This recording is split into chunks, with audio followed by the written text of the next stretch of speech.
Soy Patrick Cordero y estoy aquí para ayudarte. Llámame 305-CORDERO. Hola, ¿qué tal? Muy buenas noches, 11 en punto y ya estamos en su programa Consultas con Cordero y como ven, la mesa está llena, estamos totalmente en vivo y para mí es un placer saludar y darle la bienvenida a la doctora Marianela Luporini. Doctora, ¿cómo está? Un gusto, todo bien, tanto tiempo. Sí, qué bueno tenerla por acá nuevamente y también al doctor Sean Cordero. Hola, buenas noches, ¿cómo estás? Muy bien, qué bueno tenerte aquí por primera vez. Sí, primera vez. Dueño de la mesa. Exacto, sí. Sí, mi primera vez aquí, estoy muy contento para estar aquí y quiero ver cómo va a pasar la noche. Va a pasar muy bien, por supuesto. Todo está listo aquí en los estudios de América TV para comenzar este programa que está pensado precisamente en ayudar a la comunidad. Segura está mi defensa por el abogado que a mí me representa. Me acercaré a la oficina más importante de todo el sur de Florida. Patrick Cordero, él me sacó de la deuda. Patrick Cordero, con él recuperé mi casa. Patrick Cordero, es lo que yo necesito, un abogado de confianza para resolver mis problemas. El bufete de Patrick Cordero me ayuda a resolver este problema que me abruma, porque su equipo sí entiende la necesidad de que le plantea a la gente. Él me sacó de la deuda, Patrick Cordero, a resolver mi problema, Patrick Cordero. Y ya estamos listos aquí en Consultas con Cordero para comenzar a recibir sus llamadas. Estamos en el 305-267, el número aparece en pantalla y puede llamarnos ahora mismo. Estamos totalmente en vivo. Ya me avisa el equipo de producción que tenemos la primera llamada de la noche. Adelante. Y la pregunta es la siguiente. Yo hice bancarrota con Cordero en la crisis 2008-2009 y creo que hace ya como que se hizo la bancarrota como 10 años. Quería preguntar si yo podía hacer bancarrota otra vez. Gracias. Doctora Luporini. Buenas noches, un gusto. Muy buena pregunta. La verdad que no, obviamente cada situación es diferente y obviamente si estamos en la misma situación otra vez caemos en la misma, o sea, por la pandemia, uno nunca sabe lo que venía, ¿no es cierto? Perdimos el trabajo, perdimos horas del trabajo, perdimos el salario. Entonces sí, definitivamente, la bancarrota no es una cosa que es una sola vez en la vida, ¿no es cierto? Tenemos diferentes periodos. Ahora, la diferencia va a ser entre, no necesariamente para usted, pero para cualquier otro televidente que nos está escuchando, qué tipo de bancarrota tuvo en su momento, ¿no es cierto? Y qué tipo de bancarrota ahora va a calificar por. Entonces, si usted lo hizo en el 2008, el 2009, el periodo más largo entre bancarrota, capítulo 7, es 8 años hasta la próxima, que sería un capítulo 7. Todos los otros periodos son un poquito más corto, puede ser de un 7 a un 13, de un 13 a un 7, de un 13 a un 13, ¿no es cierto? Pero el periodo más largo son 8 años. Si hizo 7 anteriormente o si hizo 13, no hay ningún problema cuál va a ser ahora o cuál hizo anteriormente porque ya pasaron muchísimo más de esos 8 años. Así que, y tampoco va a haber ningún inconveniente en el sentido de que el fiscal no es que le va a decir o no le va a aprobar esta bancarrota porque ya hizo una segunda bancarrota o le va a preguntar cosas específicamente de por qué hizo la primera bancarrota y ahora está en la segunda bancarrota. No necesariamente, porque obviamente se entiende que las cosas no son a propósito. Uno no lo hace a propósito de acumular deudas y no pagar, sino las cosas van a ser un poquito diferentes. Uno nunca sabe, como estaba diciendo al principio, qué es lo que pasa en la vida, pierde el trabajo, algún familiar fallece, alguien que estaba en el vínculo de la familia se va de la casa, entonces esa entrada ya no está, ese soporte familiar ya no está, o usted tiene que tal vez mandar dinero a un familiar en su país. Son diferentes cosas que van pasando a través de la vida que obviamente que uno no lo espera. Entonces sí, definitivamente para el contestar la pregunta del señor, sí, lo puede volver a hacer, ¿no es cierto? Bienvenido sea, las oficinas siempre están abiertas de lunes a viernes y la primera consulta es gratis. Ya sabe que no tiene que traer nada específico, ningún papel, nada específico, solamente van a hacer preguntas básicas de su vida para ver, obviamente, para guiarlo en esa primera consulta de qué tipo de bancarrota vamos a hacer, un 7, un 3 y cuál es el objetivo de esta bancarrota, qué es lo que estamos tratando de hacer y todas esas cositas. Muchísimas gracias, buenas noches. Muchísimas gracias. Doctor Chan, cuando un cliente llega a la oficina, ¿qué es lo primero que ustedes miran para saber si clasifica? Porque quizás sus deudas no son tantas y lleva otro tipo de tratamiento que no sea precisamente una bancarrota. Sí. Entonces, la primera cita con nosotros va a ser muy breve. Nosotros vamos a revisar, tú sabes, sus cuentas de banco, sus ingresos por los últimos 3 años y vamos a revisar, tú sabes, todas sus transferencias y todos sus bienes que tú tienes para cualificar, para ver cuál capítulo de bancarrota tú vas a hacer. Si va a ser un 7 o va a ser un 13, dependiente de sus ingresos o sus bienes o valor que tú tienes. Y otra cosa que yo escuché de la última pregunta es, yo escuché que la señora declaró bancarrota en el 2008. Una cosa muy importante es si ella completó esa bancarrota. Por ejemplo, si ella no completó esa bancarrota, no hay un tiempo que ella tiene que esperar para declarar una nueva bancarrota. A veces personas declaran bancarrota, pero no lo pueden completar por varias razones. Ahora por el COVID, muchas personas no podían completar la bancarrota. Entonces, si ella completó la bancarrota, tienes que dar 8 años. Si ella no completó la bancarrota, no hay un tiempo que ella tiene que esperar para declarar una nueva bancarrota. Mire, qué interesante, todos los días pues se aprende algo nuevo. Estamos en el 305-267-3376, puede llamarnos, estamos totalmente en vivo. Tenemos otra llamada, incluso lo puede hacer tanto en español como en inglés. Ya vieron que durante esta semana pues el abogado Patrick Cordero ha incluido esta sección, este segmento donde también se contestan preguntas en inglés para toda esta comunidad del sur de la Florida que puedes estar viéndonos a esta hora. Próxima llamada, adelante, buenas noches. Sí, buenas noches. Mi pregunta es, ¿a usted le aprueba un crédito de $1,000, por decir un ejemplo, y usted consume ese crédito, pero en contra de su voluntad no puede pagarlo? ¿Qué pasaría? Muchas gracias. Buenas noches.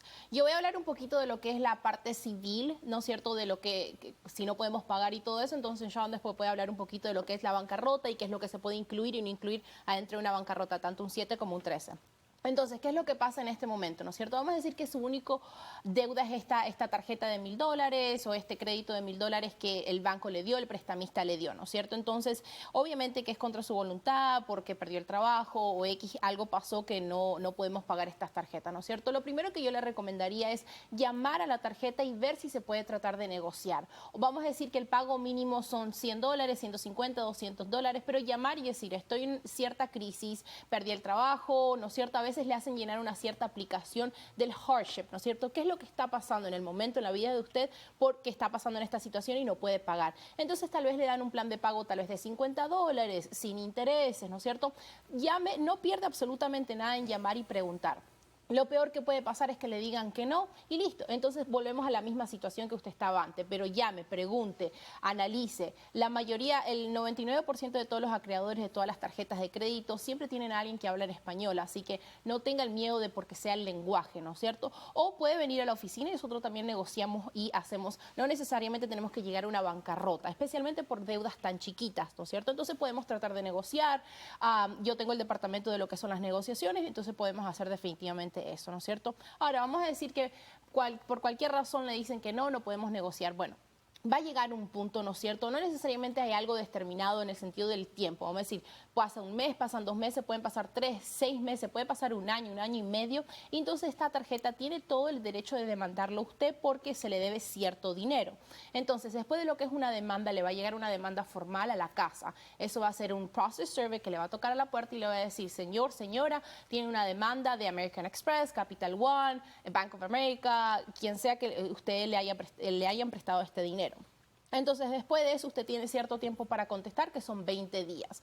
Ahora, no hay mucha defensa en el sentido de que obviamente se debe este dinero, ¿no es cierto? Entonces, lo que es tratar de negociar, todavía se puede negociar, volver a tratar de negociar. Tal vez ahora con los abogados, usualmente la negociación es un poquito más fácil.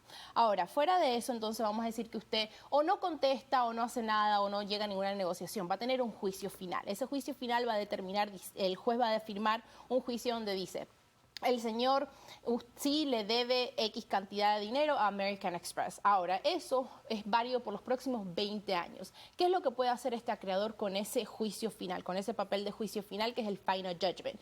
Ese acreedor puede embargarle el salario, el 25% de disposable income. So, vamos a decir, el día de mañana usted recibe su chequecito por $550, ¿no es cierto? Eso es lo que usted se lleva a la casa, después de los taxes, después de todas las deducciones. El 25% de eso es que este acreedor puede ir sacándole hasta completar esa cantidad de dinero que se le debe al acreedor. Segundo, puede embargar su cuenta de banco, ¿no es cierto? No importa que vamos a decir que usted tenga una cuenta de banco compartida con su hija o lo que sea, su nombre está en esa cuenta de banco, pueden embargarle la cantidad completa de lo que se le debe este juicio final a la cuenta de banco. También pueden ponerle un lien a la casa si es propietario de una casa y también pueden ponerle un lien al carro, ¿no es cierto? Eso es un poquito otro paso que el acreedor tiene que hacer, pero también lo puede hacer. Si hay mucha gente, tal vez tiene un carrito pequeño, que tal vez valga $3,000 o lo que sea, se lo pueden quitar porque esta deuda es muchísimo menos, ¿no es cierto? Entonces vale la pena quitarle el carrito para pagar esta deuda que usted tiene. Así que no espere a ese momento de ya tener un juicio final, ya tener una demanda, haga algo antes de eso, ¿no es cierto? Entonces, eso es más que nada en la corte civil, qué es lo que puede hacer, qué es lo que podemos hacer nosotros, que es tratar de negociar, tratar de pelear esa demanda, tratar de negociar con el abogado una vez que tenga esa demanda. Eso sin lo que es la bancarrota. Entonces, ahora John puede hablar un poquito más de las deudas que pueden estar incluidas dentro de la bancarrota, estas tarjetas de crédito, cosas médicas. Sí, sí. Y también otra cosa más, vamos a decir un ejemplo que tienes una deuda de 1,000 con American Express y el American Express hace un final judgment. Ese final judgment va a ser el 1,000 más los casos de los abogados, más los casos en corte. Entonces al final del día vas a tener una deuda de 2,000 con American Express y cada día esa deuda va a acumular interés. Entonces vamos a decir que tú tienes que declarar bancarrota. En la bancarrota tú puedes incluir todas sus deudas, deudas de tarjetas, deudas de hospitales o deudas del carro, lo que sea.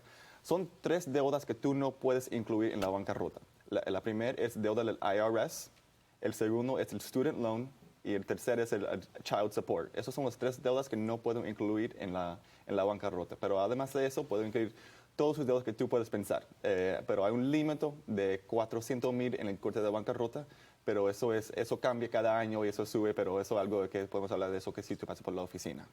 Perfecto. Muchísimas gracias a los dos por estas explicaciones. Tenemos en vivo, me dice producción, a José a esta hora. José, muy buenas noches. Muy buenas noches. Mi pregunta es la siguiente. Una petición de bancarrota paraliza un foreclosure sobre una demanda de la asociación, óigase bien, ¿no? Una demanda de la asociación por incumplimiento de los pagos del mantenimiento. Demandan a la persona por ese pago pendiente y lo someten le piden un foreclosure. Entonces, la pregunta es, ¿puede la petición de bancarrota paralizar ese procedimiento de foreclosure? Y si lo paraliza, ¿en qué situación queda la persona que está en el inmueble, siendo la persona afectada por ese foreclosure? Pues, el inmueble, para aclararle más, fue adquirido por subasta.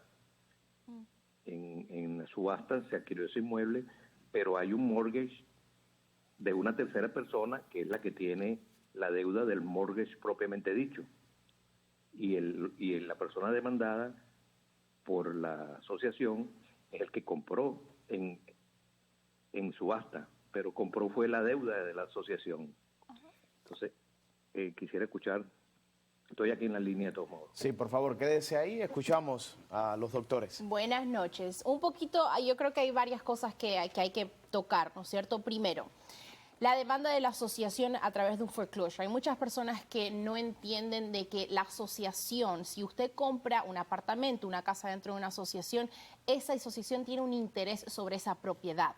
el día de mañana, como tú estás aclarando, el día de mañana cuando usted no pague esa asociación, 1 mes, 2 meses, 3 meses, ellos tranquilamente pueden poner un lien sobre esa propiedad y hacerle todo un foreclosure. No importa que usted esté al día con la primera hipoteca, con la segunda hipoteca, con todas las hipotecas que a usted le guste, esté al día con los taxes, esté al día con el seguro. Si usted no paga esa asociación, esa casa se puede perder por su totalidad, porque usted no está pagando a esta persona que tiene un interés sobre esta propiedad, ¿no es cierto? Entonces, vamos a decir, yo voy a hablar un poquito de lo que es la Corte Civil, el capítulo 7, entonces después Sean va a hablar de lo que se puede hacer adentro de un capítulo 13 a través de la asociación y la hipoteca. Ahora, también usted mencionó lo que es la hipoteca, ¿no es cierto? Esta persona que tiene este lien sobre esta propiedad, este mortgage sobre esta propiedad. Ahora, si usted hace un capítulo 7, el capítulo 7 no necesariamente, por eso nosotros siempre decimos, ¿cuál es el objetivo usted de hacer esta bancarrota? El capítulo 7 no te salva lo que es, o sea, si tu objetivo es tratar de salvar esta casa, pagarle a la asociación, en un capítulo 7 no vas a poder hacer eso, porque el capítulo 7 más que nada se enfoca en tarjetas de crédito, eliminar absolutamente todo, pero no te da un plan de pago para la asociación, no te da un plan de pago para la hipoteca. Entonces un capítulo 7 en esta situación no te convendría, porque entonces tú puedes hacer un capítulo 7, pero vas a perder la casa, ¿no es cierto? O si no haces un plan de pago con la asociación o con esta hipoteca que te está haciendo la demanda hipotecaria, vas a perder la casa, porque en un capítulo 7 es algo muchísimo más rápido, son meses que se demora lo que es la bancarrota de un principio a un fin. Y el punto de esta bancarrota, capítulo 7, no es para salvar la casa ni el carro si estás en una demanda de perder este artículo, ¿no es cierto? Obviamente siempre se pueden salvar, siempre se pueden proteger, pero no es si estás haciendo una demanda hipotecaria, una demanda de la asociación. Ahora, vamos a decir que estás en un capítulo 13. Ya Sean va a hablar un poquito más de lo que es el capítulo 13 y qué es lo que puedes hacer y no puedes hacer adentro del capítulo 7 para salvar esta propiedad que es a través de la asociación, ¿no es cierto? O sea, la demanda hipotecaria, la demanda de la asociación por el foreclosure. Ahora, la hipoteca va a seguir activa, la hipoteca sí la tienes que seguir pagando, porque también si no, a la misma vez te pueden hacer una demanda hipotecaria, hacerte un foreclosure. So, vas a tener los dos foreclosure andando a la misma vez y vas a perder la casa de un lado o del otro.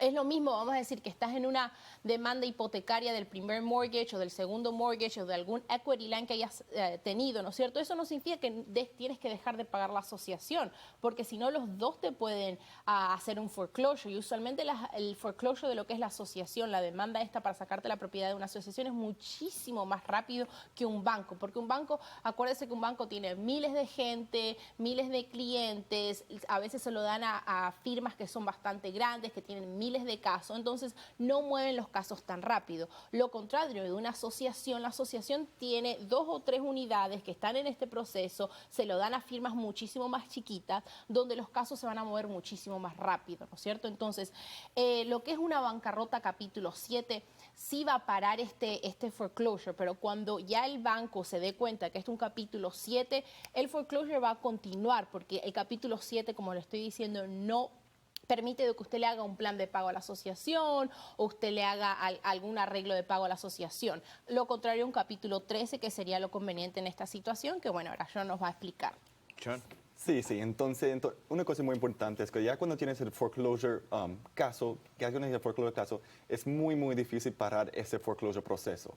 La única forma para parar ese proceso es, uno, pagar a la asociación o su hipoteca, que eso va a ser muy, muy difícil si es atrasado mucho, o 2, declarar bancarrota. Entonces, ya cuando declaras bancarrota y su petición está en el corte, ya el proceso de foreclosure se para. Entonces, hay 2 cortes, un corte de bancarrota y un corte civil. Ya cuando tú declaras en el corte de bancarrota, notificamos al corte de civil que tú estás en bancarrota.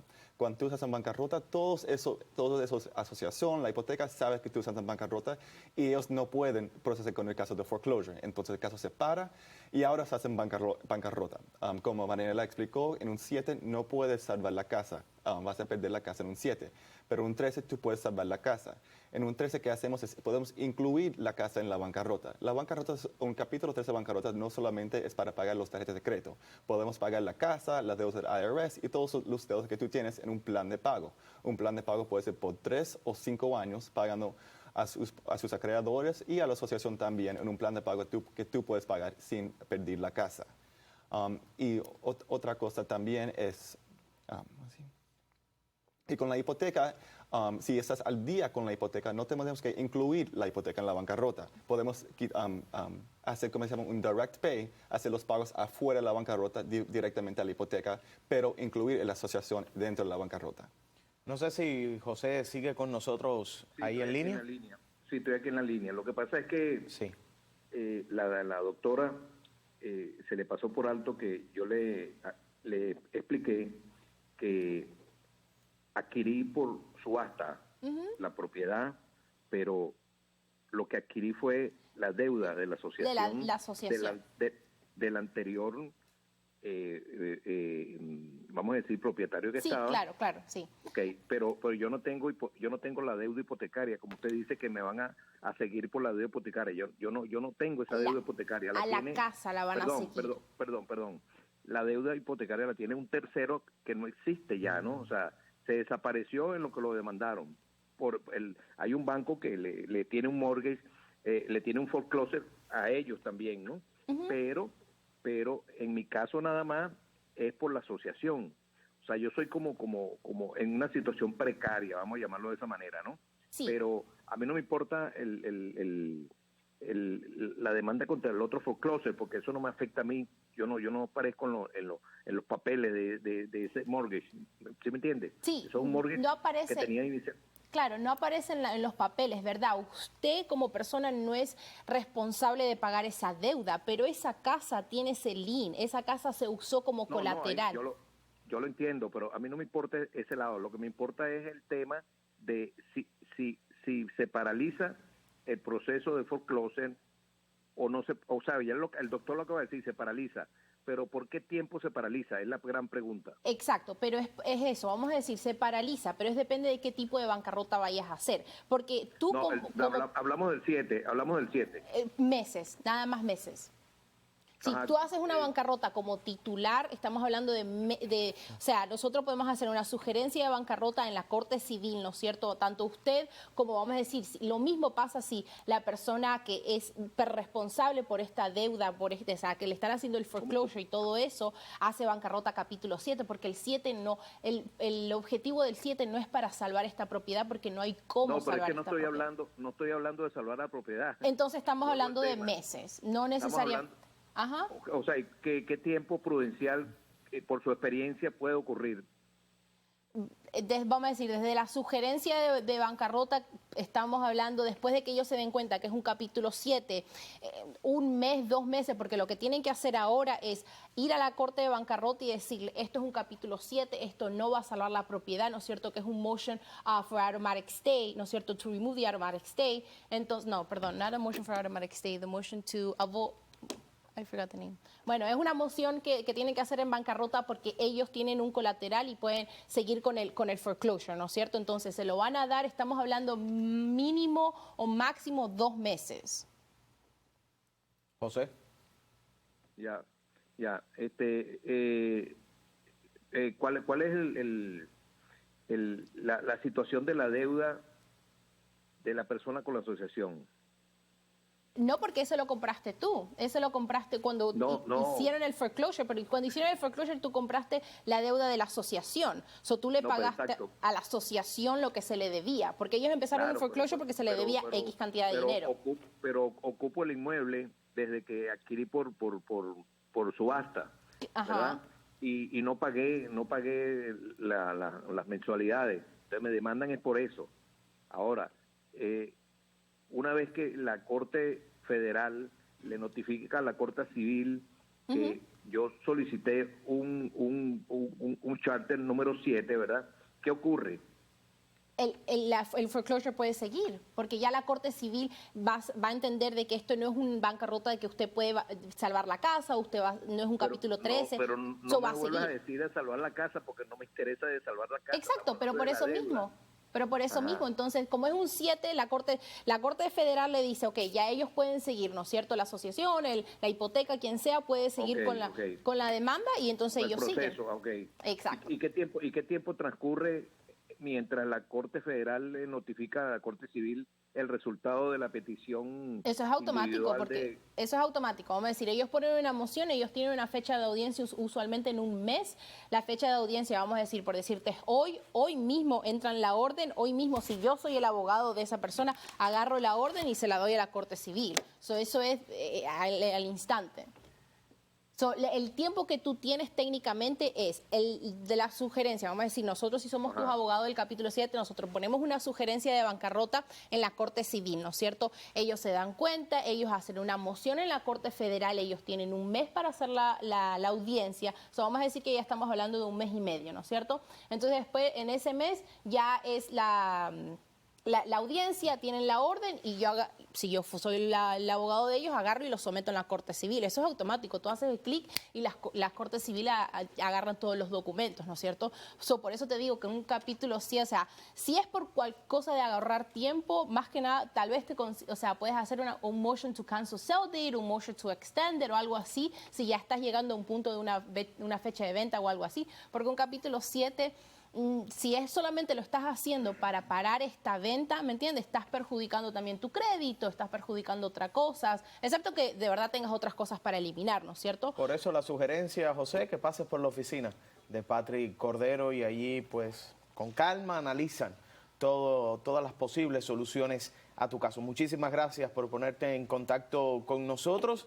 Tenemos otra llamada en línea y listo, Sean, porque esta llamada me está diciendo el equipo de producción es totalmente en inglés, así que go ahead. Muy bien. Good evening. I have a question. I have serious financial problems due to the pandemic, as my sales in my business have gone tremendously down. But now I'm behind on my mortgage, like 5 months. I'm also paying like the minimum payment on my credit cards. So my question is, since I have a debt now of $25,000, if I do bankruptcy, do you think I can lose my house?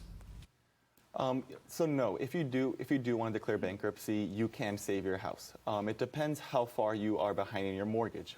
If you are, 5 months behind, that does not sound like a long time that you are behind your mortgage. We can do, if it's not bankruptcy, we can do a modification of your home loan.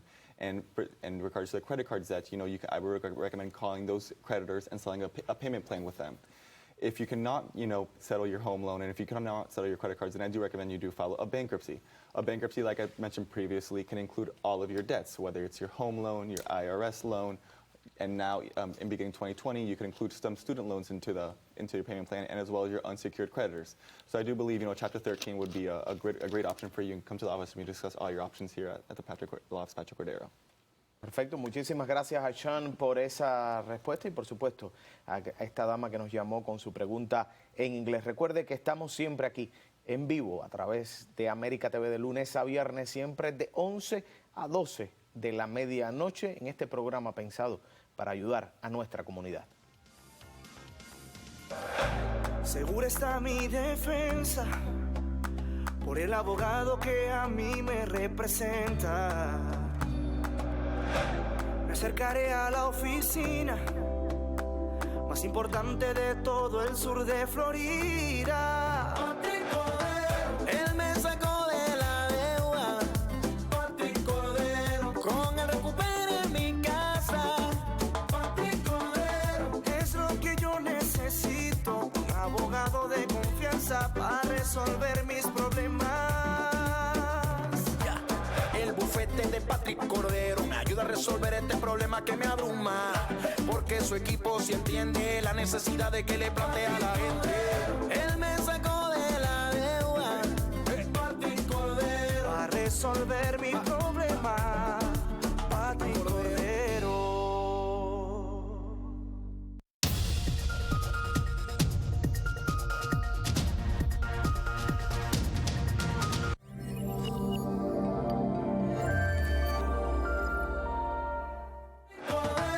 Hola, soy Patrick Cordero y estoy aquí para ayudarte. Llámame 305-CORDERO. Si quiere conocer más sobre la bancarrota, en Consultas con Cordero estamos para ayudarle a entender todas sus dudas legales.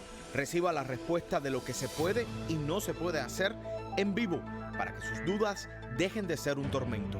Leyes de bancarrota en Consultas con Cordero de lunes a viernes a las 11 de la noche por América TV. Las disputas entre familiares no tienen que ser un dolor de cabeza. En Consultas con Cordero tenemos respuestas en vivo para resolver todas sus dudas legales, siempre ayudando a la comunidad. Leyes de familia en Consultas con Cordero, de lunes a viernes a las 11 de la noche por América TV. ¿Es el tiempo para vender o comprar una propiedad? ¿Cómo me afecta una segunda hipoteca? Todas las preguntas sobre su propiedad las respondemos en vivo con opiniones y soluciones. Le damos respuesta a todas sus dudas legales, leyes y real estate en Consultas con Cordero, de lunes a viernes a las 11 de la noche por América TV. Y aquí estamos en Consultas con Cordero, totalmente en vivo. El número que tenemos en el estudio 305-267-3376. Esta noche me acompaña aquí en el estudio la doctora Marianela Luporini. Muchísimas gracias por estar aquí. Por También supuesto, un gusto. el doctor Sean Cordero en todo su debut, completamente al frente de la mesa. Qué bueno que los dos están acá en esta vuelta a la normalidad al estudio en Consultas con Cordero, y ya tenemos otra llamada telefónica. Adelante, muy buenas noches. Sí, yo perdí mi casa en foreclosure en el año 2015, pero el abogado me incluyó en la bancarrota el student loan, pero yo sigo haciendo mis pagos y no sé por qué lo puso. La pregunta es, ¿cómo puedo yo hacerle saber al buró de crédito que yo estoy comprometida a pagar mi loan de estudiantil y que me lo quiten de mi crédito, porque me está afectando para cualquier cosa? Ya yo tengo 3 años building my credit en good standing, entonces quisiera saber cómo puedo hacer. Gracias. Buenas noches, un gusto, ¿no es cierto? Lo que no estoy segura si mencionó si era un capítulo 7 o un capítulo 13, pero la verdad en sí no hay mucha diferencia, ¿no es cierto? Entonces, ¿qué es lo que pasa? Cuando nosotros hacemos una bancarrota, todas, absolutamente todas las deudas y todos los acreedores son notificados, ¿no es cierto? La hipoteca de la casa, el prestamista del carro, las deudas estudiantiles, el IRS, aunque como había dicho Sean anteriormente, estas deudas no necesariamente son eliminadas ni descargadas adentro de la bancarrota, no significa que no se le dé cierta notificación. Ahora, lo que la primera cosita era si era un 7 o un 13, porque vamos a decir, si estamos en un capítulo 7, como le dije, eso es muchísimo más rápido. En la duración de lo que es la bancarrota, usted no tiene ninguna obligación de pagar esta deuda estudiantil y tampoco acumula intereses. Pero como habíamos dicho antes, esta deuda no va a ser descargada. En un capítulo 13, la duración del capítulo 13 o el plano, la vida del capítulo 13 son de 3 a 5 años. Usted no tiene ninguna obligación ni van a acumular intereses este student loan, ¿no es cierto? Así que no tiene esa obligación de hacer ese pago. Pero muy bien que lo está haciendo, ¿no es cierto? Porque eso refleja de que tiene todas las intenciones de hacerlo y le va a ayudar a hacer su crédito. Ahora, lo mejor que puede hacer es llamar, porque eso es algo que se sabe, que se conoce, de que en ninguna bancarrota, ¿no es cierto?, excepto que haya una circunstancia totalmente, diferentes y puede ser que se elimine, pero eso es una acción totalmente diferente. En sí en general, las deudas estudiantiles no son descargadas adentro de la bancarrota. Entonces, lo que puede hacer es llamar al buró de crédito, ¿no es cierto?, a cualquiera de los 3 buros de crédito y decirles, yo estoy haciendo mi pago como corresponde, sí, yo hice una bancarrota o yo estoy en una vida de una bancarrota, pero como sabemos, esto no va a estar descargado ni después del capítulo 7 cuando se termine, ni después del capítulo 13 cuando yo termine con mis pagos, ¿no es cierto? Entonces, puede llamar al buró de crédito y decirles que le empiecen a reflejar estas deudas estudiantiles o a la misma persona que le está usted mandando el pago, que ellos mismos reporten al buró de crédito que usted está haciendo los pagos, ¿no es cierto? Porque al fin y al cabo el buró de créditos son compañías privadas, ¿no es cierto? Entonces ellos solamente agarran las notificaciones que los acreedores, que los prestamistas le están mandando. Así que lo mejor que puede hacer es que lo llame tanto al buró de crédito como a la persona que le está pagando, a la compañía que le está pagando esa deuda estudiantil para que le reporten al buró de crédito, así va creando el crédito. Otra cosita, obviamente sabemos que no son descargadas las deudas tanto en un 7 como en un 13. Lo mismo también pasa a veces con las hipotecas de las propiedades y con los carros, ¿no es cierto? Le dejan de reportar al buró de crédito y sabemos que si usted no paga esa hipoteca o usted no paga ese carro, se lo van a quitar, ¿no es cierto? Entonces, obviamente, si estamos en un capítulo 7, ya sabemos, como la pregunta anterior y la respuesta anterior, de que no podemos salvar la casa si usted está atrasada en la hipoteca y todo eso. Pero obviamente vamos a decir que usted está al día con la hipoteca y usted está al día con los pagos de la casa y usted lo va a seguir haciendo porque el día en que no lo hace, obviamente se lo van a quitar.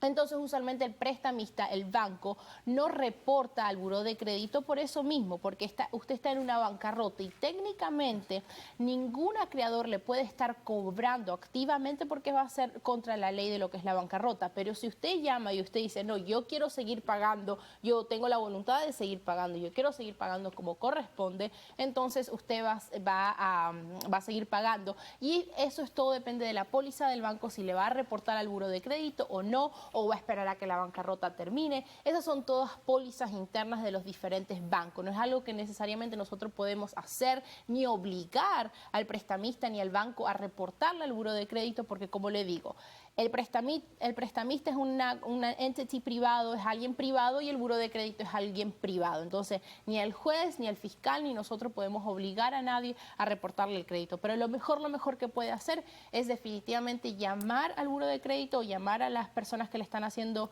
el pago y que le empiecen a reportar así, decir, yo estoy en una bancarrota, sabemos que las deudas estudiantiles no se van a eliminar y esto me va a ayudar al crédito. Tanto Sean como a la doctora Luporini, hay mucha duda, mucha inquietud en estos tiempos de pandemia de qué va a suceder precisamente con estas deudas estudiantiles. Hay una fuerte presión al gobierno para que elimine estas deudas estudiantiles. Incluso estaba hablando con Patrick durante esta semana, lo que decidió un grupo privado que fue cancelar poco más de 1.000 millones que había en deudas estudiantiles, pero esto es una pequeña fracción de lo que se debe a nivel nacional. Sean, ¿cuál es la sugerencia, el consejo precisamente para estas personas que ahora mismo pueden estar en un momento bien difícil debido a la pandemia y dejan de pagar o se les viene encima un pago estudiantil? Sí, la más mejor cosa es hacer un pago minimal a esa deuda, porque si no, esa deuda va a seguir acumulando interés que al final del día que tú no puedes pagar. Entonces, si es 100 pesos, $200, $300 cada mes, mande eso al deuda estudiantil, porque ese dinero ayuda al final del día. Entonces, la mejor cosa es, primero, si tú no puedes pagar esa deuda, llamar a esa deuda y preguntar por un plan de pago, porque ellos están ahí para ayudarte también. Ellos quieren ser pagados, entonces un plan de pago va a ser la mejor forma. O si no, mandar un pago minimal cada mes, porque al final del día ese pago minimal puede pagar el interés que tú no tienes que pagar al final de este student loan. Perfecto, muchísimas gracias. Tenemos una próxima llamada. Estamos en el 305-267-3376. Adelante, buenas noches. Hola, buenas noches. Mi nombre es Odalis Ayes. Mi pregunta es la siguiente. En el año 2015 yo tuve una buena modificación de mi propiedad, donde el principal se quedaba en 153,000 y algo de dólares al 0,386%. Y aparte de eso, al final del préstamo había que pagar $65,000, esto sin intereses. Hace 2 días insiste mucho el banco en que debo hacer una nueva modificación y yo pregunto que yo no quiero hacer ninguna nueva modificación. Entonces me dicen que el valor de la segunda de los $65,000 al término del préstamo iba a subir a $124,000. Mi préstamo es fijo, interés fijo por 30 años hasta el año 2046. Entonces le explico a la muchacha que no es normal lo que están haciendo, porque yo tengo una modificación firmada hasta el año 2046. Y ellos insisten en que debo hacer otra modificación y que entonces esos $124,000 se sumarían al principal de la propiedad. Quisiera que ustedes para mí esto es totalmente ilegal y un fraude, pero bueno, quiero la asesoría de ustedes. Muchas gracias, buenas noches. Gracias, buenas noches, Odalis. Buenas noches, Odalis. Lo que tendríamos que ver es definitivamente los papeles de la modificación que se hizo. ¿Qué es lo que pasa a veces mucho?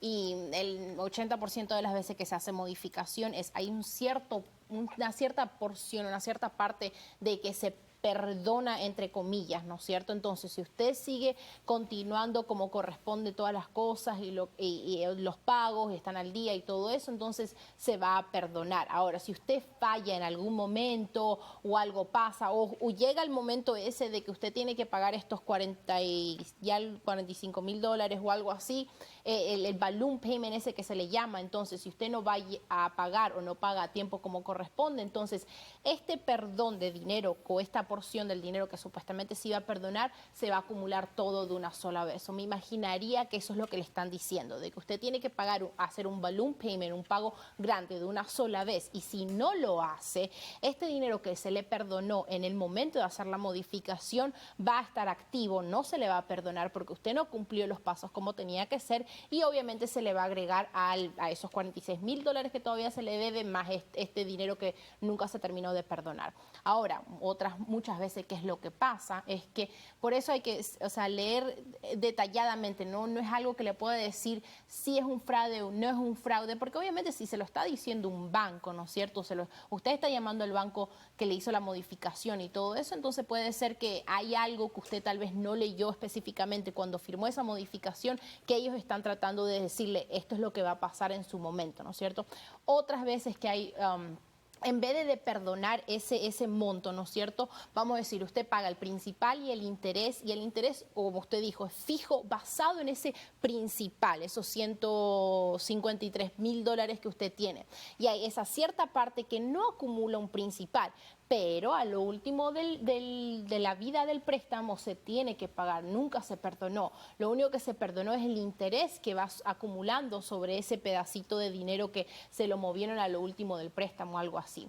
Lo mejor que usted puede hacer es, le invito a que pase por la oficina el día de mañana, la próxima semana. Yo voy a estar ahí el día de mañana todo el día y podemos leer detalladamente lo que pasó en esa modificación, porque eso es lo que nos va a decir si está bien lo que le están diciendo o está mal lo que le están diciendo o qué es lo que está pasando. A veces mucha gente también, vamos a decir, estos préstamos, ¿no es cierto?, se compran y se venden y los papeles se pierden o ciertas cosas se pierden. Si ellos no tienen los papeles originales de esa modificación y usted lo tiene, ¿no es cierto?, y está en la firma de usted, está la firma del banco que le dio la modificación, está en la firma de los notarios, entonces esos hay que presentarle al banco y decirle, no, esta es la modificación, aquí no dice nada de que ustedes van a cobrar más o menos o lo que sea. Pero ahora, obviamente, vamos a decir que sea la situación esa de que sí, es cierto perdón, pero usted tiene que pagar el balloon payment para que de verdad le perdonen ese y usted no va a poder pagar el balloon payment o lo que sea. Usted tiene todo el derecho de hacer otra modificación, ¿no es cierto? Es como la bancarrota. La modificación es una cosa de una vez en la vida y ya, o una vez en la vida del préstamo, de la hipoteca y ya.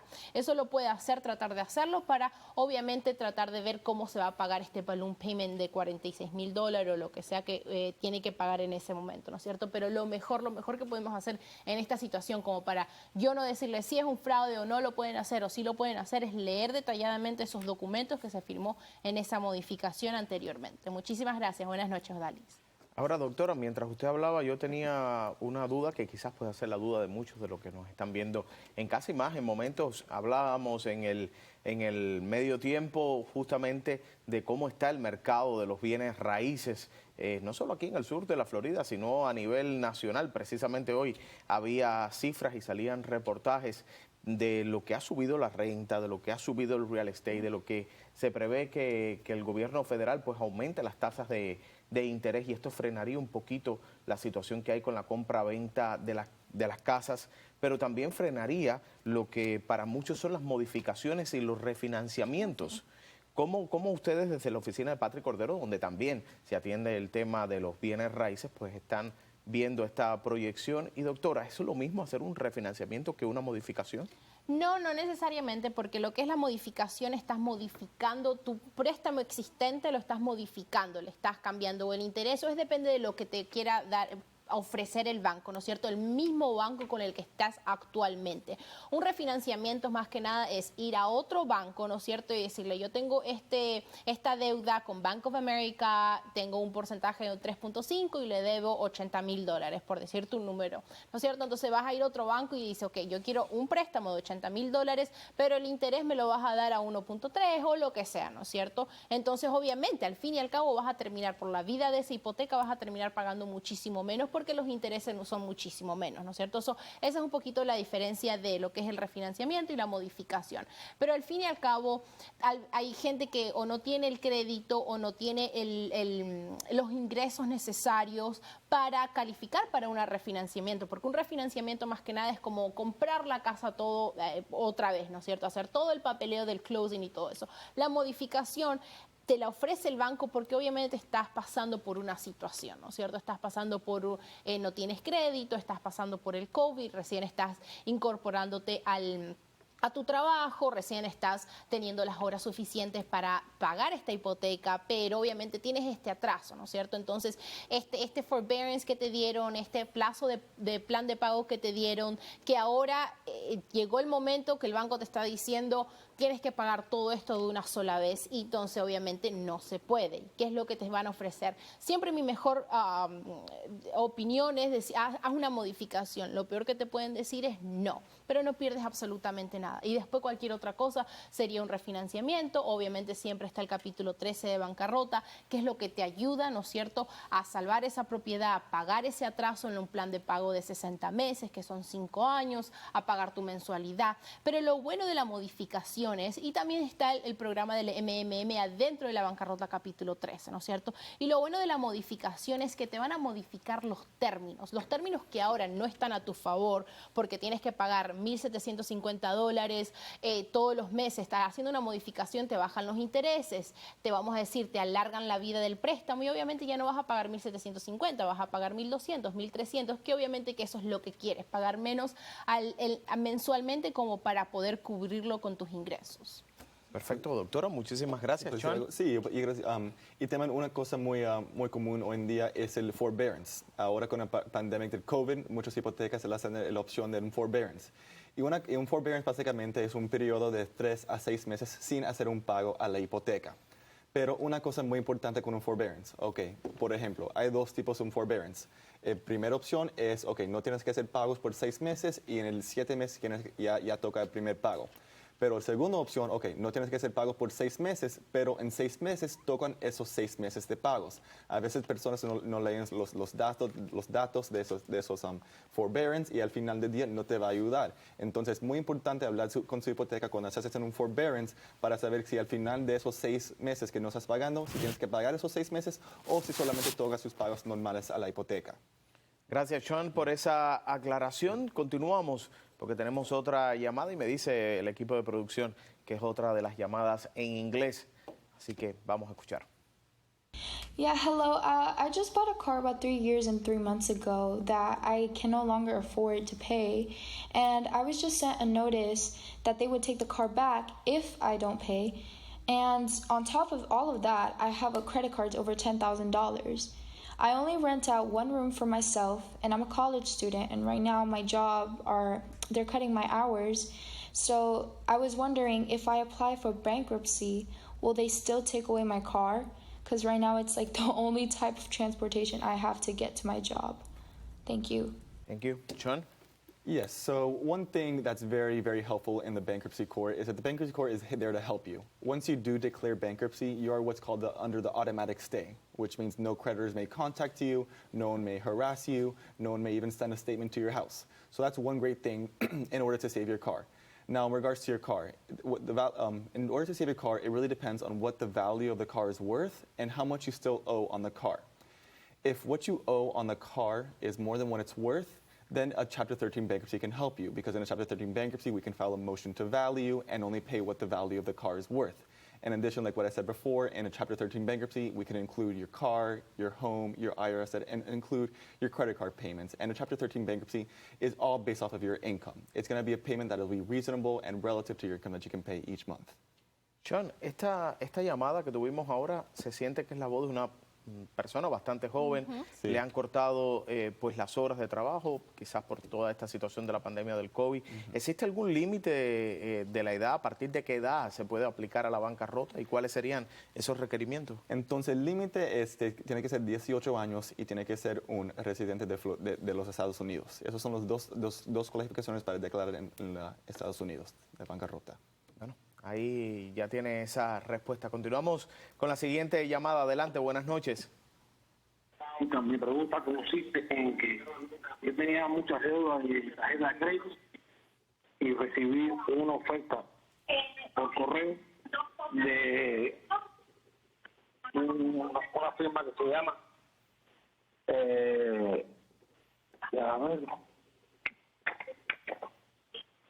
Discover Personal Loan para consolidar mi deuda de crédito. Y yo me acogí a esa oferta. Ahora, mi pregunta consiste, ¿ese préstamo se puede incluir en una bancarrota? Por favor, explíqueme. Gracias. Buenas noches. Bueno, varias cositas que quiero tocar del punto, ¿no es cierto? ¿Qué es lo que es una deuda de consolidación o estas firmas de consolidaciones o estos programas de consolidaciones, estas agencias de consolidaciones, ¿no es cierto? Vamos a decir que tienes muchas deudas, ¿no es cierto? Obviamente cuando uno está en una situación es porque no es que solamente tiene una deuda que no puede pagar, son varias deudas pequeñas, tal vez 1.000 aquí, 200 aquí, 300 allá, ¿no es cierto? Que acumulan $10,000, $15,000, lo que sea, ¿no es cierto? Entonces, ¿qué es lo que hacen estas firmas? Estas firmas es como una negociación, esto no tiene nada legal, ¿no es cierto? O sea, en el sentido de que no es una bancarrota donde automáticamente sí vas a descargar todas, sí vas a eliminar todas las deudas y sí no te pueden, como estaba diciendo yo, no te pueden molestar, no te pueden llamar, no te pueden demandar, todas las demandas paran, los embargos paran, ¿no es cierto?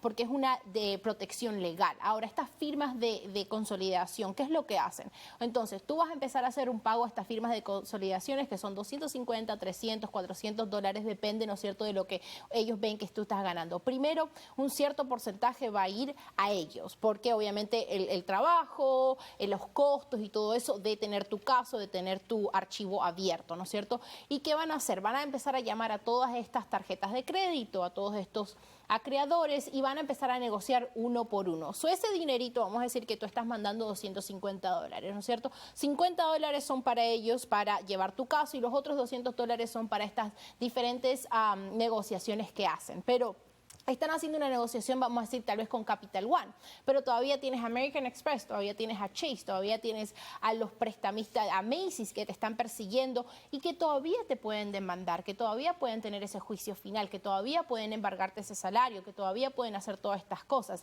No es una protección, una cosa cubierta que te protege en absolutamente todo, ¿no es cierto? El carro, la casa, no es una bancarrota que te protege todo, es algo que ellos están haciendo aquí, allá, ¿no es cierto? Entonces todavía tienes ese peligro de hacer.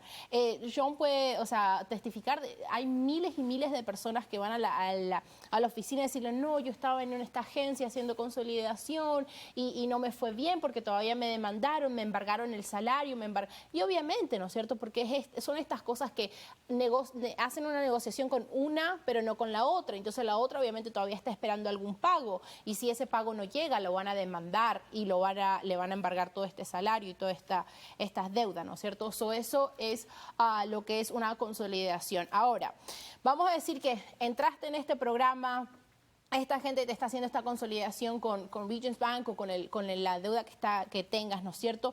Aunque estés en este programa, aunque hayas entrado en un plan de pago con esta deuda, tanto ese préstamo con una tarjeta de crédito igual puede estar incluido en una bancarrota. Vamos a decir que llega un punto de que ya no lo puedes pagar o no puedes seguir con ese plan de pago que te están dando o lo que sea, o se acumula varias cosas, ¿no es cierto? Tal vez tienes un plan de pago con una, pero la otra se acumula y los intereses usualmente son los que matan a las personas en el sentido de que sí, tal vez usaron $1,000 en la tarjeta, pero los intereses van acumulando, se van acumulando. Después estamos hablando de 3, 4, 5 meses, ya no son $1,000, son 1,200, 1,300, 1,400, es muchísimo más, ¿no es cierto? Por estos intereses que son tan altos en las tarjetas de crédito, American Express y todas esas cosas. Entonces, no importa si estás en un plan de pago o entraste en alguna consolidación, tanto en un capítulo 7 como en un capítulo 13 se puede agregar y se puede eliminar por completo, ¿no es cierto? Siempre, obviamente, tenemos esa diferencia del 7 y el 13, depende de lo que vayas a calificar por. Perfecto. Sean, ¿algo que agregar en ese punto? Sí, otra cosa, entonces, exacto, cuando tú declaras la bancarrota, eso ahora estás debajo de ley de la bancarrota, entonces tienes protección de la bancarrota. Nadie te puede llamar, nadie te puede contactar, nadie te puede hacer nada con usted, tienes protección de la bancarrota. Y también cuando tú declaras la bancarrota, todos sus deudas paran, no van a acumular más interés. Si no declara bancarrota y hace como un debt consolidation, eso sigue acumulando los intereses porque no estás debajo de ley de la bancarrota. Cuando estás debajo de ley de la bancarrota, los intereses paran porque los acreedores saben que tú estás en bancarrota. Y si ellos te llaman, eso es contra la ley y ellos saben que no pueden hacer eso en la bancarrota.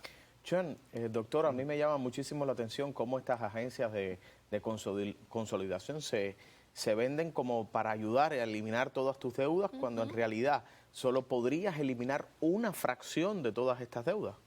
Sí, lo puedes llegar a eliminar todo, nadie está diciendo que no, pero el tiempo, el proceso de cómo llegar a ese punto de eliminar todo, ese es el problema, ¿no es cierto? El problema, vamos a decir, tú le debes a Capital One, tú le debes a American Express, a Bank of America y a Chase, ¿no es cierto? Son 4 tarjetas de crédito. Ahora, esta persona, esta agencia de conciliación hace un arreglo de pago con una y las otras 3 están al verdío de que no le estás pagando, no le está llegando el dinero, te pueden demandar. Tal vez no te demandan y sí llega a un punto después de años y años y años y después de dinero, porque al fin y al cabo, como te digo, estás pagando el servicio a ellos, le estás pagando a la agencia a los acreedores al fin y al cabo, ¿no es cierto? Tal vez calificas para un capítulo 7 donde no tienes que pagar absolutamente nada, o si tienes que pagar algo, depende del valor de tu carro, depende del valor de tus propiedades, tienes que pagar algo muchísimo mínimo, pero nunca la cantidad exacta de las deudas enteras. Así que el problema ahí de las agencias, ese es el fin, ¿no es cierto? La ruta a llegar a eliminar todas esas deudas, que es el problema, porque no tienes ninguna protección legal. Estás al verdío de que te hagan algún embargo del salario, estás al verdío de que te haga alguna deuda de la cuenta de banco y obviamente vas a estar, o sea, si estás hablando de un salario, estás hablando del 25% que te van a sacar y ahora va a ser peor porque estás pagando a una agencia de conciliación y ahora más te están sacando otra deuda, otra tarjeta de crédito, te están sacando el 25% del salario. Perfecto, pues les agradezco muchísimo a los 2 abogados del bufete de Patrick Cordero, a la doctora Marianela Luporini y al doctor Sean Cordero, que ha estado hoy bastante suelto, bastante... Sí, un poquito más suelto, sí. Sí, te esperamos, por supuesto, la próxima semana aquí en vivo en los estudios de América TV. Recuerde que este programa está pensado en ayudar a la comunidad, por eso estamos en vivo de lunes a viernes a partir de las 11 y hasta la medianoche. El número que aparece en pantalla es el número con el cual se puede poner en contacto con nosotros y también con la oficina del abogado Patrick Cordero. Así les estoy deseando muy buenas noches y muchas gracias a los doctores. Muchas gracias. Buenas noches. Buenas noches.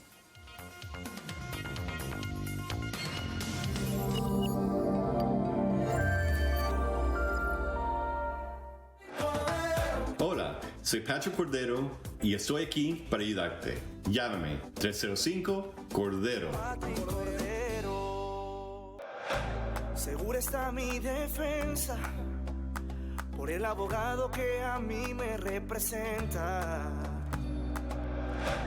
Me acercaré a la oficina más importante de todo el sur de Florida. Patrick Cordero, él me sacó de la deuda. Patrick Cordero, con él recuperé mi casa. Patrick Cordero, es lo que yo necesito, un abogado de confianza para resolver mis problemas. El bufete de Patrick Cordero me ayuda a resolver este problema que me abruma, porque su equipo sí entiende la necesidad de que le plantea a la gente. Él me sacó de la deuda. Patrick Cordero, para resolver mi problema.